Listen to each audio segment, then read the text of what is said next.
उसका बाप ही सैफ अली खान है तो उसको सैफ अली खान मिला, भाई तुझे सैफ पंचर छाप मिलेगा, क्योंकि बॉलीवुड और रियल लाइफ ये दो अलग चीज है। पर हमारी बेटियां ये समझती नहीं। तो 13-14 साल की बच्ची के दिमाग में ये कि अगर प्यार करना है तो मुसलमान से करो, मैं इतिहास में छप जाऊंगी, मेरी तो लव स्टोरी बन जाएगी। फिर वो अलग बात है, वो 35 टुकड़ों में आती है।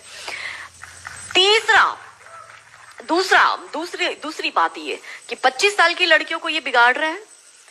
25 से 35 साल की शादीशुदा महिलाओं को बिगाड़ने का काम एकता कपूर जैसी महिलाएं अपनी टीवी सीरियल के माध्यम से करती है।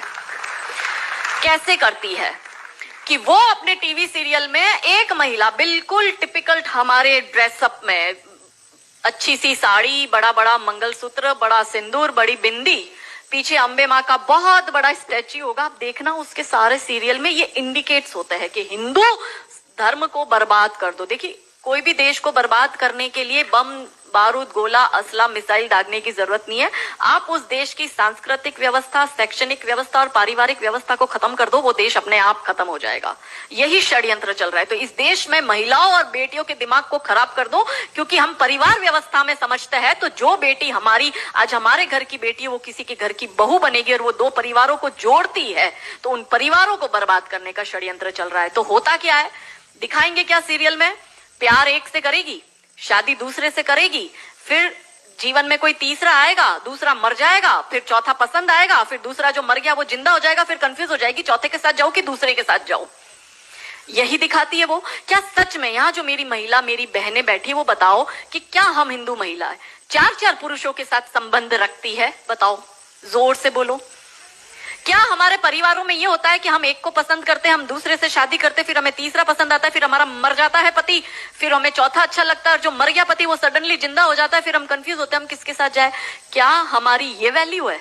यही सीरियल हम देखते हैं और हम तालियां बजाते हैं और हम हमारी बेटियों को भी यही टीवी सीरियल दिखाते हैं। और इन सारी टीवी सीरियल में एक ही चीज कॉमन क्या है? जो सास है वो एक नंबर की नालायक, जो ननंद है वो एक नंबर की नालायक, और ये दोनों बहू के खिलाफ प्लानिंग करेगी। तो अब जो वनरेबल बेटी अपनी माँ के साथ वो टीवी सीरियल देख रही है, उसका दिमाग कैसे खराब होता है, उसको पहले से ही, जैसे अनकॉन्शियस माइंड में चीजें कैसे काम करती है, उसको दिमाग में पहले ही बैठ जाएगा कि मेरी सास भी मुझे ऐसी ही मिलेगी। क्यों हमारे हिंदू परिवार टूट रहे हैं? क्यों आजकल हमारी बेटियों को जॉइंट फैमिली में रहना पसंद नहीं आता है? उसे शादी के दूसरे दिन अलग होना है। वो पहला फोन अपनी माँ को करेगी और माँ कहती है ज्यादा चिक चिक करे तो तू आ जाना मेरे घर में।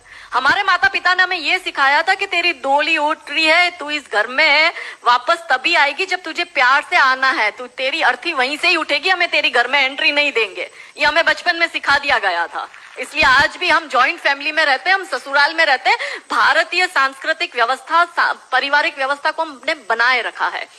फिर एकता कपूर क्या करेगी? अनुपमा जैसी सीरियल में, ये एक ऐसी सीरियल है इसमें इतने ब्रेकअप और इतने डिवोर्स दिखा दिए कि इतने तो मुझे लगता है यहाँ जितनी मेरी बहनें और जितने मेरे भाई बैठे, इनके जान पहचान परिवार पूरे खानदान में नहीं हुए होंगे, इतने उस एक सीरियल में दिखाए।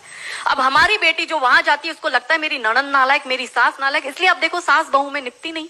पहले कैसे निपटी थी, पहले कैसे रहते थे?